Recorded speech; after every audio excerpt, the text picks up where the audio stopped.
Airbus 500. Saludamos a Diego Morín, analista de IG. Muy buenas tardes, Diego. Hola, buenas tardes, Raquel. En Estados Unidos casi mirando un poco más a dentro de 24 horas a lo que nos diga el dato de IPC de mañana, ¿no? Sí, después de la resaca que está dejando un poco la situación de esa rueda de prensa de Christine Lagarde, algo que ya el mercado pues daba un poquito por descontado, ahora el foco principal va a estar en ese dato de IPC. Veremos si un poco esas políticas monetarias, cambios que ha realizado la Fed llega a buen puerto, pero hasta mañana, hasta ese dato de las 2:30 de la tarde no podemos decir nada, ¿no? Estamos viendo un mercado muy revuelto, con mucho nerviosismo, una apertura bastante complicada, así que a ver en qué depara a lo largo de la tarde hoy Wall Street. Diego, hablando del Banco Central Europeo, citabas que al final era una de las citas clave del día esta reunión de política monetaria del Banco Central Europeo, donde se ha confirmado que en julio va a ejecutar una subida de tipos de 25 puntos básicos, pero también abre la puerta a continuar con el QE, con ese programa de compras PEP, en el caso de que fuera necesario. Christine Lagarde, yo quería preguntarte por la reacción de los mercados financieros. Tenemos a las bolsas en negativo, a las bolsas europeas, y sobre todo me quería centrar en el sector bancario, un sector que parece que no está remontando demasiado.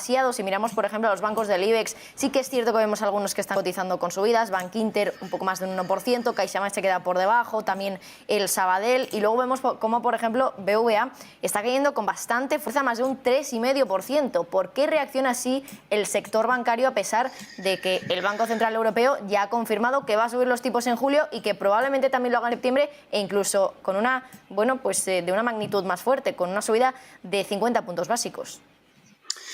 Bueno, en primer momento creo que el mercado ya venía un poco descontando después de esas palabras de Christine Lagarde el pasado, ¿no? Foro Davos, cuando comunicaba el posible cambio de giro monetario en cuanto a la zona euro, ¿no? Con esa subida que estima el mercado. Ahí veíamos fuertes subidas, pues como bien decía, ¿no? El caso de CaixaBank o Sabadell fueron los dos mejores bancos que lo han hecho, tocando niveles importantes, pero sí es verdad que, bueno, situaciones a lo mejor como Santander, BBVA, pues están sufriendo un poquito más. En el caso que me comentabas de BBVA, esa zona de los 5 euros es un nivel muy importante, está el mercado muy lateralizado dentro de la acción, con soporte alrededor de la zona de los 4,5, pero también no hay que olvidarse del foco que tiene en Turquía, ¿vale? Creo que ese sigue siendo un pequeño lastre para BBVA, prácticamente pues por esa situación de incertidumbre que también genera la economía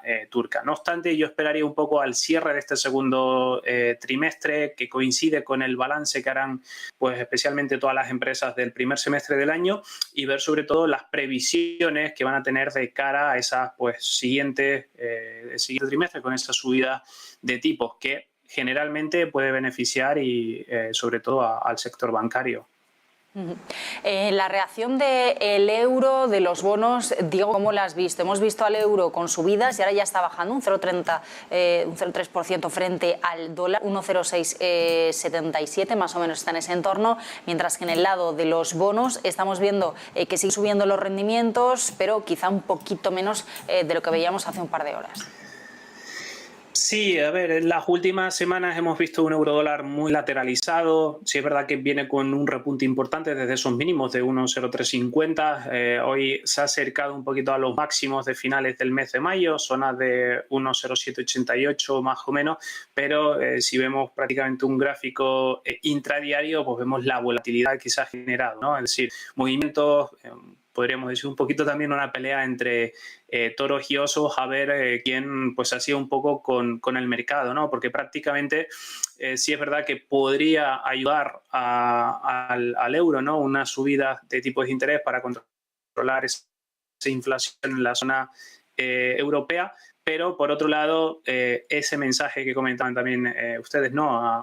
Durante toda la rueda de prensa de Lagarde, de dejar la puerta abierta a seguir pues, realizando esas compras, bueno, pues ha creado un poquito también de incertidumbre al mercado, ¿no? Porque deja una puerta abierta que se esperaba que comenzase con esos recortes de compra.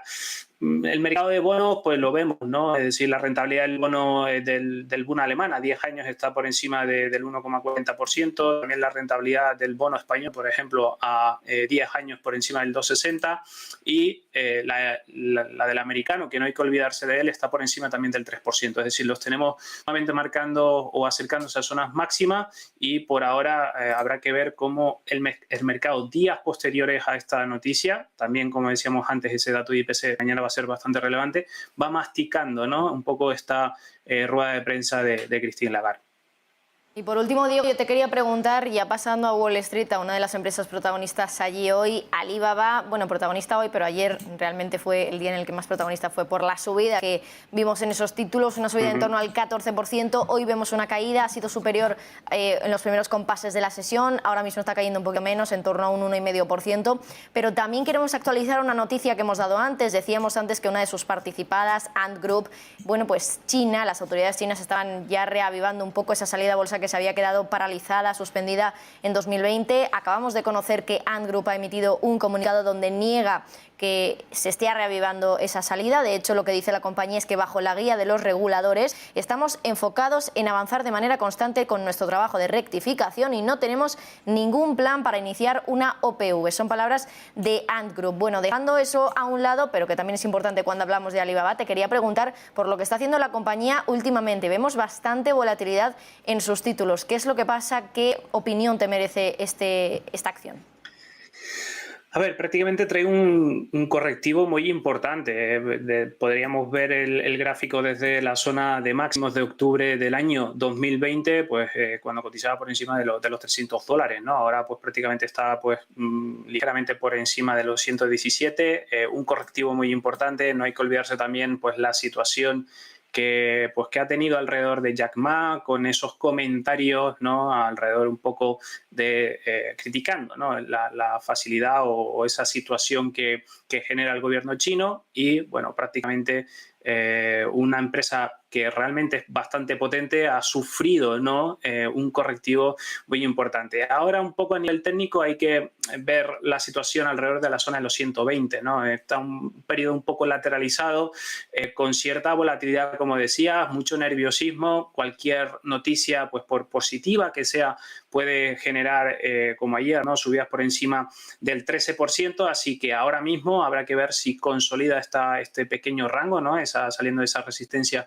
de los $118, 120, ese pequeño tramo, y a partir de aquí ir viendo las conquistas, ¿no?, en este caso que nos va realizando la demanda. Pero hay que tener en cuenta que todo lo que rodee a la situación, ¿no?, de empresas chinas involucrado en este caso con Jack Ma, pues va a traernos en el valor bastante volatilidad. Pues Diego, muchísimas gracias por acompañarnos. Buenas tardes. Muchas gracias, un placer. Gracias a ti también, Marta. Vamos a repasar algunas noticias de